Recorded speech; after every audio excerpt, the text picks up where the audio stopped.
In today's video session, we are going to discuss about the exogenetic processes part 1. That is the third chapter in 9th standard Maharashtra State Board book. Okay, so let's start. So many landforms are formed due to the internal processes which we have already seen in our previous video sessions. Okay, so internal movements and the endogenetic processes. Because of this movement we have already discussed. In this video we are going to see the exogenetic processes and the different landforms or the different type of weathering and erosion form because of it. Okay, so many processes occurring on the earth surface also led to the formation और degradation of landform continuously. Okay, so कुछ processes ऐसी होती है कि जिसकी वजह से नया लैंडफॉर्म डेवलप होता है. ओके, कुछ नया डेवलप होता है और कुछ जो एग्जिस्टिंग होता है वो डिग्रेड होता जाता है. ओके, उसका इरोजन या तो वेदरिंग होता जाता है. सो ये प्रोसेस कंटिन्यूसली चलती रहती है, right. So in this lesson we will be studying the exogenetic or the external processes and the landform formed by them. Okay, so let's see. External processes occurs because of the forces working on the earth's surface. They are mainly solar energy, gravitational force and kinetic energy associated with the moving objects on the earth's surface. Okay, so कौन कौन से factors उसके पीछे होते हैं. तो solar energy सबसे बड़ा और इम्पोर्टेंट फैक्टर है. हर एक चीज़ पे इसका इम्पैक्ट हमें देखने को मिलता है, राइट. सो उसके बाद एक ग्रेविटेशनल फोर्स, हम चल पाते हैं या कुछ काम कर पाते हैं अर्थ सरफेस के ऊपर, वो ग्रेविटेशनल फोर्स की वजह से ही होता है. ओके, तो इसका भी इम्पैक्ट होता है कि अलग अलग लैंडफॉर्म डेवलप होने में. उसके बाद एक kinetic energy associated with the moving objects on the earth surface. कौन से ऐसे मूविंग ऑब्जेक्ट, जो विंड है, उसके बाद पानी है, राइट. तो इस तरह के जो भी मूविंग ऑब्जेक्ट है उसकी वजह से कुछ लैंडफॉर्म डेवलप होते हैं, वो भी हम देखने वाले हैं. So let's see here. Do you know this fact? The landforms formed on the Earth's surface as a result of internal movements are called as primary and secondary landforms. Okay, तो उसे प्राइमरी और secondary landform बोलते हैं जो कि internal movements के कारण बनते हैं. For example, the mountains, plateaus, plains, etc. Because of the external processes like weathering, erosion, transportation, and deposition, the primary and secondary landforms gives way to the tertiary landforms. For example, valleys, sand dunes, delta, U-shaped valleys, etc. Okay, तो जो भी landform बनते हैं हमने देखा था कि earthquake की वजह से इधर ब्लॉक माउंटेन बनते हैं या रिफ्ट वैलीज बनती है, या जो भी वोल्केनिक इरप्शन होता है उसकी वजह से वोल्केनिक माउंटेन्स बनते हैं, कोन शेप माउंटेन्स, या तो प्लेटूज बनते हैं, डेक्कन प्लेटू जैसे बड़े बड़े प्लेटूज फॉर्म होते हैं. तो ये सब क्या है, प्राइमरी और सेकेंडरी लैंडफॉर्म से, उसके एग्जाम्पल से. लेकिन जो एक्सटर्नल प्रोसेस की वजह से लैंडफॉर्म बनते हैं उसे हम टर्शरी लैंडफॉर्म बोलते हैं. जैसे कि वैलीज होती, रिवर वैलीज है, जो कि रिवर का जो इरोजन का कार्य है उसके वजह से बनती है. उसके बाद सैंड ड्यून्स बनते हैं, जो रेगिस्तान होता है उसमें ये सैंड ड्यून्स पाए जाते हैं. उसके बाद डेल्टास बनते हैं, जो रिवर का माउथ होता है वहाँ पे रिवर ने जो भी उसके साथ मटेरियल वो लेके आती है वो डिपॉजिट करती है, उसके वजह से डेल्टा बनता है. यू शेप वैलीज बनती है, जहाँ पे ग्लेशियर्स होते हैं वहाँ पे ये यू शेप वैली दिखाई देती है. तो ये सारी चीज़ें हम देखने वाले हैं. ओके, और ये किस वजह से बनती है? तो चार एक्सटर्नल प्रोसेसेस होते हैं. कौन कौन सी चार है? एक तो है वेदरिंग, दूसरी है इरोजन, देखो यहाँ पे वेदरिंग, इरोजन, ट्रांसपोर्टेशन और चौथी है डिपोजिशन. वेदरिंग मतलब क्या होता है? अपक्षय होता है. Okay, so it is wither out. जो भी अलग अलग बाह्य कारक है उसके वजह से कोई रॉक पोर्शन है या कोई भी लैंडफॉर्म है वो वेदर आउट होता है, मतलब उसका क्षय होता जाता है, उसे अपक्षय बोलते हैं यानी वेदरिंग बोलते हैं. उसके बाद है इरोजन, इसको अपक्षरण बोलते हैं. इरोजन मतलब क्या होता है कि वो जो उसके साथ जो पीसेस होते हैं वो अलग होते हैं, रॉक के पीसेस, या डिसइंटीग्रेट होता जाता है, उसका क्षरण होता है. सो दैट इज इरोजन. ट्रांसपोर्टेशन, वहन, जो वारा होता है या जो भी बारिश का पानी होता है, नदी का पानी होता है, तो क्या करता है कि ये जो इरोडेड पोर्शन है किसी पर्टिकुलर लैंडफॉर्म का, उसे एक जगह से दूसरी जगह तक ट्रांसपोर्ट करके ले जाता है, तो उसे बोलते हैं ट्रांसपोर्टेशन. और डिपोजिशन मतलब क्या है कि ये नदी वगैरह जब उसे बाढ़ आती है या उसका जो डेल्टा रीजन होता है जहाँ पे उसका पानी बहुत स्लो हो जाता है, तो उसके साथ कैरी जो भी मटेरियल वो करती है वो डिपॉजिट कर देती है, उसकी वजह से कुछ लैंडफॉर्म बनते हैं, तो उसे हम बोलते हैं डिपोजिशन. ओके, उस प्रोसेस को डिपोजिशन बोलते हैं. तो ये सारी प्रोसेसेस हम इस चैप्टर में देखने वाले हैं. Okay, so let's see the picture over here and observe the physical appearance of the rock in each picture. You may see the rocks are broken in some picture it is a fractured or holes in them. In a picture you can also see that the statue has been deformed. Okay, so here in this picture this statue has been deformed. Okay, you can observe the different holes over here or some blackish spot over here, gray spot over here, right. So it is a distortion or deformation of that particular statue. Why are the rocks in such a condition? Think about and briefly tell the reason you can think of. Discuss the reasons and check with your teachers if reasons are relevant. Okay, so क्या लगता है आपको? आप एक बार खुद देखिए ये सारी चीजें, पेन और पेपर लेके बैठिए एक जगह पे और नोट डाउन कीजिए कि आपको क्या क्या लगता है कि क्या रीजन हो सकता है इस सब चीजों के पीछे. ओके, उसके बाद जो भी मैं इसके रीजन बताऊंगा उसको नोट कीजिए। ओके, और क्रॉस चेक कीजिए कि आपने जो रीजंस निकाले और जो मैं बता रहा हूँ वो सही है कि नहीं। तो ये सबसे पहला फिगर है, ये क्या बोल रहा है यहाँ पे, एक्सपोलिएशन ऑफ डोम शेप हिल। देखो, एक हिल है और उसके ऊपर जो है वो एक्सपोलेट हो रही है, मतलब क्या है कि उसके लेयर जो है, लेयर बाय लेयर वो डिसइंटीग्रेट होते जा रहे हैं। यहाँ पे देखो आप, ये रॉक के अलग अलग लेयर, ये पहला लेयर, ये वाला एक लेयर, उसके नीचे वाला लेयर है, इसके नीचे ये वाला लेयर है। उस तरह से यहाँ पर भी एक दो ऐसे अलग अलग लेयर आपको दिखाई देंगे, और एक के बाद एक लेयर उससे एक्सफोलेट होते जा रहे हैं। जैसा ओनियन होता है ना, हम एक के बाद एक उसके छिलके निकालते हैं, उस तरीके से कुछ ये दिखाई दे रहा है। Okay, so that is exfoliation. ये सेकंड वन क्या है, ब्लॉक डिसइंटीग्रेशन। तो देखो, ये बड़े बड़े पत्थर के ब्लॉक डिसइंटीग्रेट हो रहे हैं, उसके बीच में दरारें आपको दिख रही होंगी यहाँ पे। Okay, so and the third one is the shattering. मतलब क्या है कि ये रॉक का एक पार्ट है वो शैटर होके अलग हो रहा है उससे। Okay, so you can see over here the part of this rock from this portion it is shattered away over here. From this portion also you can see over here, right? So this is a shattering, and these three processes are known as mechanical weathering. Okay, mechanical weathering means what, the actual body of this particular rock is weather away from that rock, that is a mechanical weathering. उसे हिंदी में कायिक अपक्षय भी बोलते हैं। Okay, कायिक मतलब, काया मतलब क्या होता है, उसका खुद का बॉडी उस बॉडी से अलग होता है, उसका अपक्षय होता है उस बॉडी का, तो उसे बोलते हैं weathering, mechanical weathering. Okay, so that is a कायिक अपक्षय बोला जाता है इसको। उसके बाद देखते हैं यहाँ पे, ये देखो, oxidation, that is a chemical weathering. आपने लाल मिट्टी देखी होंगी बहुत बार जब आप कोकन जैसे एरिया में गए होंगे। तो लाल मिट्टी क्यों बनती है, उसमें आयरन ऑक्साइड का ज्यादा मात्रा होती है, और उसका जो बेड रॉक होता है, मतलब वो मिट्टी जिस रॉक से बनती है, वो जो रॉक है वो जब एयर के कांटेक्ट में आता है, so when it comes in contact with air, so there is oxidation takes place, and that's why there is a weathering of that particular rock, that is known as chemical weathering, because there is a oxidation chemical reaction taking place. Then this is another picture here. You can see the statue, and there is a different spots or holes on that statue because of the weathering. Okay, बहुत बार क्या होता है कि air में बहुत सारे gases रहते हैं, बहुत सारे ऑक्साइड्स रहते हैं, और जब बारिश होती है तो क्या होता है, वो जो ऑक्साइड्स होते हैं या वो जो गैसेस होते हैं वो उस पानी में मिल जाते हैं, उसकी वजह से एसिड रेन होता है, और एसिड रेन की वजह से स्टैचू की ये हाल होता है। उसके बाद ये एक पिक्चर देखिए यहाँ पे, तो यहाँ पे आप देख पा रहे हैं कि अलग अलग ऐसे पोर्स बन चुके हैं, कैविटीज बन चुकी है रॉक में। ये क्यों होती है कि जो भी सी वाटर होता है, सॉल्टी वाटर होता है, तो वो जब किसी पत्थर पे आके टकराता है, तो उसके वजह से केमिकल रिएक्शन वहाँ पे होता है, और उस केमिकल रिएक्शन की वजह से रॉक का इस तरह से स्ट्रक्चर बनता है, पूरा छलनी हो जाता है। वो आपने बहुत बार देखा होगा जब आप रत्नागिरी सिंधुदुर्ग जैसे जो कोकन की एरिया है वहाँ पे अगर घूमने जाते हो, तो वहाँ पे इस तरह से जो वेदर ड्रॉक है वो देख पाते होंगे, right? So this is a salt weathering, it is also type of chemical weathering. Okay, so ये तीन प्रकार हमने देखे केमिकल वेदरिंग के। ये भी क्या है, वेदरिंग है बिकॉज ऑफ केमिकल रिएक्शन, इसे हिंदी में बोलते हैं रासायनिक अपक्षय।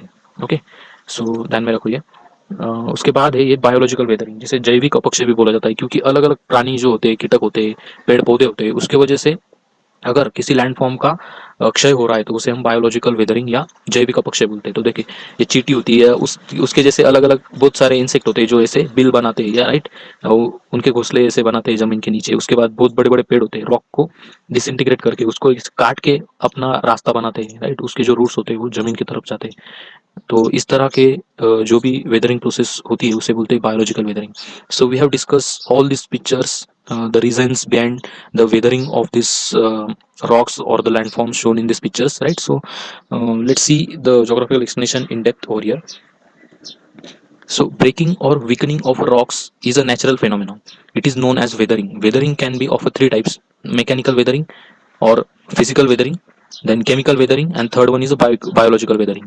In arid climate, mechanical weathering is dominant, while in humid climate, chemical weathering is more effective. Biological weathering occurs because of living organism. Okay, तो देखो, ये जो मैकेनिकल वेदरिंग है वो कहाँ पे होंगी, जहाँ पे ज्यादा सनरेज है, विंड वेलोसिटी बहुत ज्यादा है, उस एरिया में। जो एरिड क्लाइमेटिक रीजन है, जैसे डेजर्ट हो गए, तो उस एरिया में, या जो भी सेमी एरिड रीजन है वहाँ पे ये मैकेनिकल वेदरिंग ज्यादा दिखी जाती है। जो ह्यूमिड रीजन होते हैं, मतलब जो किनार पट्टी जो होती है, सागर तट जो होता है, तो उस एरिया में ये केमिकल वेदरिंग ज्यादा देखने को मिलता है। और जो बायोलॉजिकल वेदरिंग होता है, तो जहाँ पर भी लिविंग ऑर्गेनिज्म है वहाँ पर आपको ये दिखाई देगा। ओके, तो इस सेशन में पर्टिकुलरली हम मैकेनिकल वेदरिंग इन डेप्थ देखने वाले हैं। So let's have small tutorial over here, or the small exercise over here. So take an onion, cut it into middle, observe the cut parts and try to remove each skin layer of this part. Okay, so what you can observe, you can observe the same thing as you can see over here in this first figure, right? So as the layer of this rock is exfoliating from its below layer.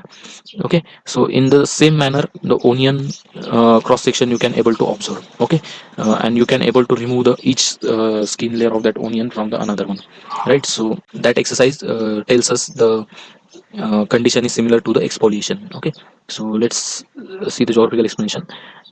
You will notice that just as we can remove each and every outer layer of onion, similarly the nature rocks undergo such a process. The exposed part of the rock heats more while the inner part is comparatively cooler. As a result, the outer layer of rock fall apart from the main rock, known as exfoliation of the rock, as shown in this picture. Okay, जैसा वो पहले picture में हमने देखा था वैसे ही कुछ यहाँ पे दिखाई दे रहा है. देखो अलग अलग लेयर आपको दिखाई देंगे यहाँ पे. जो ऊपर वाला लेयर होता है जो सनरेज होते हैं उसके हीटिंग की वजह से क्या होता है, कॉन्ट्रैक्ट एक्सपांड होता है. जब सनरेज उसके ऊपर एक्सपोज होते हैं और जब सनरेज नहीं होते तब वो कॉन्ट्रैक्ट हो जाता है. तो ये कॉन्ट्रैक्शन एक्सपांशन उसकी वजह से वो ऊपरी वाला लेयर जो है वो वीक बनता है और कुछ समय बाद एक्सफोलिएट हो जाता है. उस जो नीचे वाला लेयर है उससे दूर चला जाता है तो उसे हम बोलते हैं एक्सफोलिएशन. तो इस तरह से ये होता है. Mechanical weathering mainly occurs because of the following reason. First reason is temperature, second one is frost, third one crystal growth, fourth one release of pressure, and fifth one is water.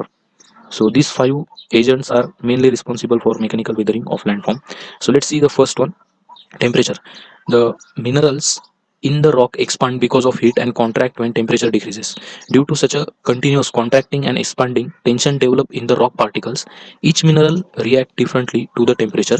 Some minerals expand more while others do not expand as such. Consequently, the tension form in the rock also increases and decreases. As a result, crack develops in the rock and they break. In a region where diurnal range of temperature is higher, weathering of this type is common in hot deserts. Okay, diurnal range मतलब क्या होता है कि दिन के कुछ समय में बहुत ज़्यादा हीट होती है और कुछ समय में बहुत ज़्यादा ठंड होती है.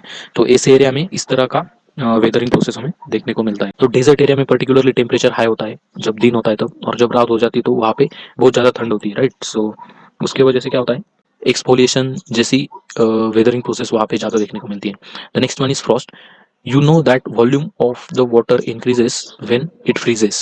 In areas where temperature drops below 0 degree Celsius for quite some time, the water accumulated in the cracks and crevices in the rock freezes. Its volume increases. This leads to tension in the rock and they shatter. Okay. आपको एक exercise करना है, एक छोटी सी पानी की बोतल लेनी प्लास्टिक की, उसमें पूरा पानी भर देना है उसके फुल कैपेसिटी तक और बहुत टाइट उसका जो ढक्कन है वो पैक करके फ्रीजर में रख देना है. 2 दिन के बाद देखो वो जो बॉटल होंगी उसका जो ढक्कन होता है उसमें क्रैक आ जाता है. ओके, क्यों आता है? क्योंकि जो पानी होता है वो जब सॉलिडिफाई होता है मतलब उसका बर्फ में कन्वर्जन होता है तो उसका वॉल्यूम बढ़ता है और उस वॉल्यूम बढ़ने की वजह से टेंशन क्रिएट होता है और उसकी वजह से वो क्रैक डेवलप होता है. तो सेम थिंग कहाँ पे होती है? जहाँ पे टेम्परेचर 0 डिग्री से कम होता है. ओके, तो जब बारिश का पानी या कोई भी नेचुरल वाटर है वो उस रॉक के बीच में, उसके बीच में जो भी क्रिवाइसिस होती है या जो भी कैविटीज होती है उसमें जब जम जाता है, इस तरह की अलग अलग छोटे छोटे क्रैक्स होते हैं रॉक में, उसमें जम जाता है तो वो जो फ्रीज होता है तो और ज़्यादा वो क्रैक को बढ़ाता है. ओके, वो टेंशन की वजह से वो क्रैक और ज़्यादा बढ़ जाते हैं और उसकी वजह से जो वेदरिंग होता है उसे बोलते हैं हम फ्रॉस्ट टाइप वेदरिंग. ओके, और the agent behind that weathering is a frost. Then the crystal growth. In the rocky coast, waves hit the sea cliffs. The water is alkaline. Some water droplets hit the crack in the rock. In this alkaline water, the soluble minerals in the rock get dissolved. This leads to formation of small holes in a rock. This is the effect of solution. Alkaline water gets stored in these holes. Because of heat, this water turns into water vapor and only crystals of alkaline materials remains in the rock. Crystal occupy more space. This causes tension in a rock. Holes are formed in the rock. It looks like honeycomb. Okay, so ये आप यहाँ पे देख पा रहे होंगे. This is a alkaline crystallization. Okay, जो आपको पता है कि समुद्र का पानी कैसा होता है, सॉल्टी वाटर होता है, अल्कलाइन उसका नेचर होता है, राइट. OH माइनस आयंस उसमें होते हैं, पता है ना आपको ये बेसिक केमिस्ट्री. सो उसकी वजह से क्या होता है कि क्रिस्टल ग्रोथ उस रॉक में होती है. कैसे होती है वो यहाँ पे एक्सप्लेन किया है कि जो अल्कलाइन वाटर सी क्लिफ मतलब क्या होता है कि जो भी बड़े बड़े चट्टान होते हैं सी के शोर पे, तो उसके ऊपर जब वो पानी हीट होता है तो उसकी वजह से क्या होता है कि उसके उसमें जो भी कैविटीज होती है उसमें ये पानी जम जाता है और उसके वजह से जो भी मिनरल्स होते हैं ये अल्कलाइन नेचर की वजह से वो मिनरल्स उस पानी में डिजोल्व हो जाते हैं और वहाँ पे ऐसे होल्स क्रिएट होते हैं। और सनरेज की वजह से क्या होता है कि ये होल्स में जो पानी इकट्ठा होता है वो इवेपोरेट हो जाता है और सिर्फ क्रिस्टल्स रह जाते हैं, जो भी मिनरल्स होते हैं उसके। और उसकी वजह से ऐसा हनीकॉम लाइक स्ट्रक्चर फॉर्म होता है जिसे हम बोलते हैं alkaline crystallisation. Then release of pressure, it is not that tension is created in a rock only because of temperature, freezing of water, or crystallization. The outer layer of rocks exert pressure on the inner or the lower layers. When this pressure ceases to exist, the lower or inner layers get freed from pressure.